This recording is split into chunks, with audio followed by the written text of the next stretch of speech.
మొత్తం కొన్ని కోట్ల మంది తమ్ముళ్ళు చిరంజీవి గారికి. బ్లడ్ బ్రదర్స్ అంటుంటారు ఆయన. నిజంగా ఒకే కడుపున పుట్టకపోయినా కొన్ని కోట్ల మందిని తమ్ముళ్ళుగా మార్చేసుకున్నారాయన. అన్నయ్య అంటే ఇక్కడ చిరంజీవి గారే కనపడతారు తెలుగు రాష్ట్రాల్లో. కానీ అందరికంటే ఇందులో సీనియర్ మీరే. అందరూ 45 ఏళ్లుగా ఆయనకి తమ్ముళ్ళుగా ఉన్నోళ్ళే ఉంటారు. మహా అయితే. అంతేగా. కానీ 63, 62, 63 సంవత్సరాలకి తమ్ముడుగా ఉన్నోళ్ళు మీరే. ఆ సీనియారిటీ మీదే ఆయన ఎక్కువ. తర్వాత పుట్టినోడిని కదా. ఆ! అయితే ఈ కొణిదెల శివశంకర వరప్రసాద్‌కిను, మెగాస్టార్ చిరంజీవి గారికిను మీరు చూసిన వ్యత్యాసం ఏంటి? ఏం లేదు. ఏం లేదు. Is always a man with lot of charisma. Hmm. మీకు చెప్తే నమ్ముతారో లేదో తెలియదు కానీ మేము హ్మ్. మా మాకు ఇండస్ట్రీకి వచ్చి హీరో అయిన తర్వాత మా అన్నయ్య గారు ఎంత పెద్ద హీరో అయ్యాడని ఎప్పుడు లేదు మాకు. హ్మ్. మాకు చిన్నప్పటి నుంచి ఆయన హీరోయే. అంతేనా? ఆ! నేను 5వ తరగతి చదువుతుండేవాడిని. తను 8థ్ క్లాస్ ఎంత ఉండేవాడు. హ్మ్. ఎప్పుడు ఒక గ్యాంగ్ ఉండేది ఆయన చుట్టూ ఆరా. హ్మ్. ఆయన్ని ప్రసాద్ అని పిలిచేవాళ్ళు. హ్మ్. ఎక్కువ మంది ప్రసాద్ అని పిలిచేవాళ్ళు. శివశంకర వరప్రసాద్ అయితే ప్రసాద్ అని పిలిచేవాళ్ళు. ఓహ్!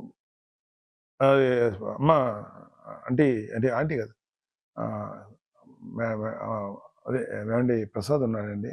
హ్మ్. మా అమ్మ ఎందుకు ఈ పిల్లలు చదువు సంధ్య తిరుగుతుంటారని కోపం. ఉన్నాడులే కొంచెం నేను చెప్పాను సో అండ్ సో వచ్చానని చెప్పండి. ఆ! ఆ! మా ఇనపడు అన్నయ్యకి వస్తున్నాను కూర్చోండి రా అని చెప్పి అమ్మ బయటికెళ్ళి వస్తున్నానంటే ఇంక పాపం అంటే రాముడు బుద్ధిమంతులాగా అన్నయ్య మంచోడు. హ్మ్. అన్ని పనులు ఇంట్లో పనులు చేసేవాడు.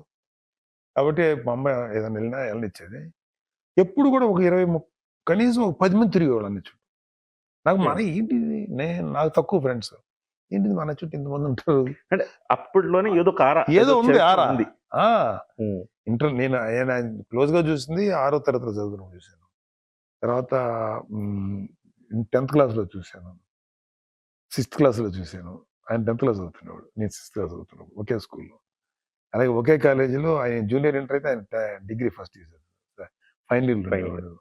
అలా కాకుండా నెల్లూరులో అన్ని చోట్ల అంటే ఎక్కువ సార్లు ఆయన మా అమ్మమ్మ గారింట్లో నేను చదువుకున్నాడు. హుహు. సో, బట్ ఆయన మాత్రం విపరీతమైన అట్రాక్షన్ ఉండేది. హ్మ్. అందుకని మా అన్నయ్యని చూస్తే మాకు హీరో. నేను మా అన్నయ్య తిరగాలని ఉండేది నాకు. ఓకే. ఈయన రావాలి ఇంకా మా వెనకాల కూడా వస్తాడని తిట్టేవాడు. ఎందుకంటే వాళ్ళు ఫ్రెండ్స్ కదా. హ్మ్. ఒక జనరేషన్ తమ్ముళ్ళు రానివ్వరు. ప్రతి చోట జరిగేది అది. కానీ నాకు మా అన్నయ్య అంత క్రేజ్ ఉండేది. హ్మ్. క్రేజ్ అంటే అంత అట్రాక్ట్ అయ్యాడు. హ్మ్. హీరోలో చూసేవాళ్ళం మా అన్నయ్య. ఓకే. మా అన్నయ్య సినిమా ఇండస్ట్రీలో హీరోగా అని చెప్పి అనుకున్న కొత్తల్లో హ్మ్. మేమే మా అన్నయ్యని తక్కువ హీరోగా ఎక్స్‌పెక్ట్ చేయలేం. పెద్ద హీరో అవుతాడు మా అన్నయ్య అనుకున్నాను. రియల్లీ? అంత నమ్మకం ఉండేది మాకు. హ్మ్. ఆయన విషయంలో డౌటే లేదు మాకు. ఓకే. ఏంటో తెలీదు. అంటే ఆ నమ్మకం బ్యాక్‌గ్రౌండ్ ఏంటో అంటే తెలీదు. ఆఫ్ ఏ కోర్స్ బ్యాక్‌గ్రౌండ్ లేదు. అన్న మీద ప్రేమతో మీ ఆ ప్రేమతో ఎక్స్‌పెక్టేషన్. కాదు నమ్మకం. గ్యారంటీగా అవుతాడని. ఎందుకంటే ఆయనకి చిన్నప్పటి నుంచి చూసాం కదా! ఆ నమ్మకం ఉండేది. హ్మ్. కాకపోతే అది నిజం అవుతున్న కొద్దీ ఆనందం ఉండేది అంతే. హుహుహు. చిన్నతనంలో మీకు ఏదైనా బాండింగ్ మీరు గుర్తుపెట్టుకుంటే మర్చిపోలేని సంఘటనలు. ఒక అన్నలాగా ఆ రోజే అంటే మీరన్నారు ఒక హీరోలాగా చూసేవాళ్ళం అనేసి. ఆ! ఏదైనా సంఘటనలు ఏదైనా? అంటే బేసికల్‌గా అన్నయ్య ఆహ్, మా నాన్నకి గాని, మా అమ్మకి గాని పెద్ద కొడుకు కదా! హ్మ్. తను అంటే ఇంటి బాధ్యత చిన్నప్పటి నుంచి కూడా మా అమ్మకి మాది చాలా lower middle class, middle class family. ఎవరినన్నా ఇంట్లో ఒక ఒక ఒక మనిషి చిన్న సింపుల్‌గా చిన్న అంట్లు తోమటం లేదా పనులు చేయటానికి కూడా అఫోర్డబిలిటీ లేనోళ్ళం. ఓకే. మా అమ్మే చూసుకునేది అన్ని పనులు. సో, ఆ బిజీలో మా నాన్నగారు ఆఫీస్‌కెళ్ళాల్సిన టైంలో హడావిడి పడతా ఉన్నప్పుడు, మిగతా టైంలో బిజీగా ఉన్నప్పుడు 5 ఏళ్ల కుర్రోడు 4.5, 5 ఏళ్ల కుర్రోడికి చీటీ రాసిచ్చి డబ్బులిస్తే షాప్‌కెళ్ళి తీసుకొచ్చి ఇచ్చేవాడు.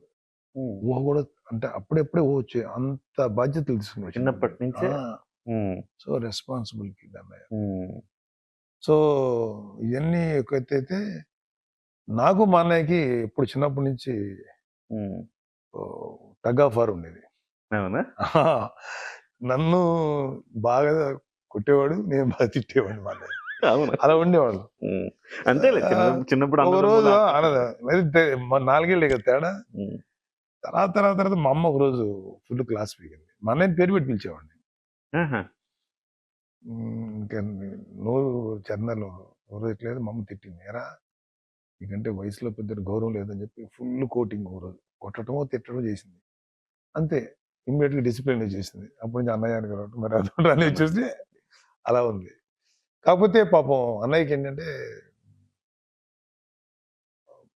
మా నలుగురిని చాలా అంటే డ్రామటైజేషన్ ఎప్పుడు ఉండేది కదా అన్నయ్యకి. ఇప్పుడు కూడా దాని దగ్గర డ్రామా ఉండదు. ఏదో సినిమాల్లో ఉన్నట్టు ఉండదు. మమ్మల్ని తిడుతుంటాడు. ఇప్పుడు కూడా నేను చిరాకు "ఏవయ్" అంటుంటాడు తప్ప ఏం పెద్ద గౌరవంగా అలాగే మా అన్నయ్యతో కూడా మేము చనువుగా మాట్లాడతాం. కానీ ఎక్కడికెళ్ళినా ఈ రోజుకి షూటింగ్‌కెళ్తే "అరేయ్! నాగబాబు వచ్చాడా? రారా.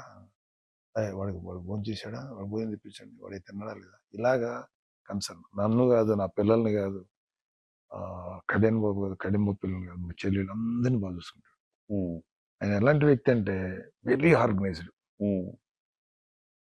ఏదన్నా ఒక పని అన్నయ్య ఈ పని ఉంది అంటే చాలా చిన్న పని చెప్తాను ఎగ్జాంపుల్‌కి. నాకు తెలిసిన కుర్రోడికి ఎవరికో మా ఇంట్లో మా పిల్లలకో లేకపోతే ఇంకొకరికో స్కూల్‌లో సీట్ కావాలంటే మేము కుదరదనుకోండి. కొన్ని కొన్ని స్కూళ్ళలో సీట్ కావాలంటే కుదరదు. కుదరట్లేదని ఏదో మాట సందర్భం చెప్తే మాకు కోడింగ్ పడిపోద్ది. హ్మ్. మీరెవడు ఎందుకు అట్లా ఉంటారు? ఒక మాట చెప్పాలి కదా నాకు. నేను నేను చే నా ప్రయత్నం నేను చేస్తాను కదా! ఏంటి ఊరికే నాకు చెప్పొచ్చు కదా! అట్లా అని అడిగి మరీ తీసుకుంటాడు బాధ్యతలు. హుహు. ఏది పాపం ఇన్ని చేస్తున్నాడు అన్నయ్య. ఈ పిల్లల స్కూల్ ఫీజులు కట్టడానికి, స్కూలు సీట్లు కూడా ఏం అడుగుతారో మాకుంటది. అవునులే. ఆయనేంటంటే ఇది నాకు చెప్పాలి కదా! హ్మ్. ఆయనకి చెప్తే నమ్మరు కిరణ్ గారు. వెనకాల పడి మరీ ఇదిగో ఇంత కూర దాకా వచ్చింది. ఇక్కడి దాకా వచ్చింది పని. ఇక్కడికి ఇదిగో అయిపోయింది ఎళ్ళు. అబ్బా! అంత మెటిక్యులస్ ఆర్గనైజేషన్. అమ్మా! Full fledged follow up. Fantastic organised ఆయన. హ్మ్. టు ద ఎండ్ చేస్తాడు. కుదరకపోతే మాత్రం "అరేయ్! కుదరట్లేదురా హ్మ్. ప్రయత్నిద్దాం" అని అంటాడు తప్ప ఇంచుమించు ఆయన కుదరదన్న మాట నోట్లోంచి రాదు. Is something great. మా ఇద్దరికి ఉన్నది ఏంటంటే ఇవాళ నేను బతికున్నానని కారణం ఆయనే. నేను మా అన్నయ్య ఎనకాల బలవంతంగా 6వ తరగతి చదివేటప్పుడు హ్మ్. మా అన్నయ్య కాలువలకి మోగుతూరు కాలువలో ఈదటానికెళ్తే నేను కూడా ఎళ్ళా బలవంతంగా గోల పెట్టి. సరే తీసుకెళ్ళాడు. మా అమ్మ తీసుకెళ్ళంది. తీసుకెళ్ళి కింద బురద ఉంటది. హ్మ్. అన్నయ్య కొంచెం హైట్ ఉండేవాడు అప్పుడు. హ్మ్. నాయేమో కొంచెం షార్ట్ చిన్నోడుగా. ఇక్కడ దాకా వాటర్ వచ్చింది. ఆ బురదలో ఇది బంకమట్టి జారిపోయి నీళ్ళలో మునిగిపోయా. రెండో మునకేసాను. మూడో మునకేసేలాగా బయటకు తీశాడు. ఆయన ఇంత చేస్తున్నా ఈడు కొంచెం ఎక్కడున్నాడో చూసుకున్నాడు. హ్మ్. ఆ జాగ్రత్త గనక ఆయన దగ్గర లేకపోయుంటే ఈ పాటికి మా వాళ్ళు మేమిద్దరం నలుగురు, ఇద్దరు అన్నదమ్ములం, ఇద్దరు అక్కచెల్లెళ్ళని చెప్పుకునేవాళ్ళు. నన్ను డెలీటెడ్. అలాగా నన్ను ఒకసారి చూసి కనపట్టేది నావ కూడా అనుకున్నాడేమో తెలీదు. రెండోసారి ఏదో లేచాడన్నాడు. మూడోసారి లేచి పట్టణం పట్టుకుని నాకు గుచ్చాడు తీసుకెళ్ళి. అలాగా నా అబ్జర్వేషను, బాధ్యత. బాధ్యత. హ్మ్. పైకి బిల్డప్‌లు ఉండవు మళ్ళీ. సో, ఆ విధంగా అన్నయ్యతోటి కాపాడబడి హ్మ్.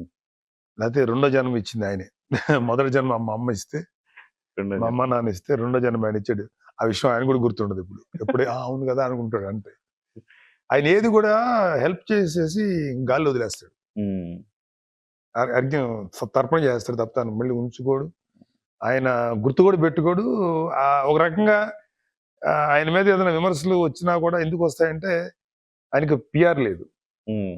ఏదో మీలాంటి వాళ్ళు ఎవరైనా కొంచెం అభిమానించే వాళ్ళు ఎవరైనా కొంచెం గొప్ప ఇన్ఫర్మేషన్ చేసుకొని ఆయన గురించి మాట్లాడాలి తప్ప ఆయన అంతగా పిఆర్ మెయింటైన్ చేసి ఇవాళ చాలా మంది యంగ్స్టర్ హీరోస్ బోల్డంత పిఆర్ మెయింటైన్ చేస్తారు. అది మెయింటైన్ చేయడం తెలియదు. కానీ మీడియా వాళ్ళందరికీ ఎక్కువ ఫ్రెండ్లీగా ఉండేది ఆయనే. కరెక్టే. చూడండి మరి ఆయనకే పిఆర్ లేదు అంత ఉన్న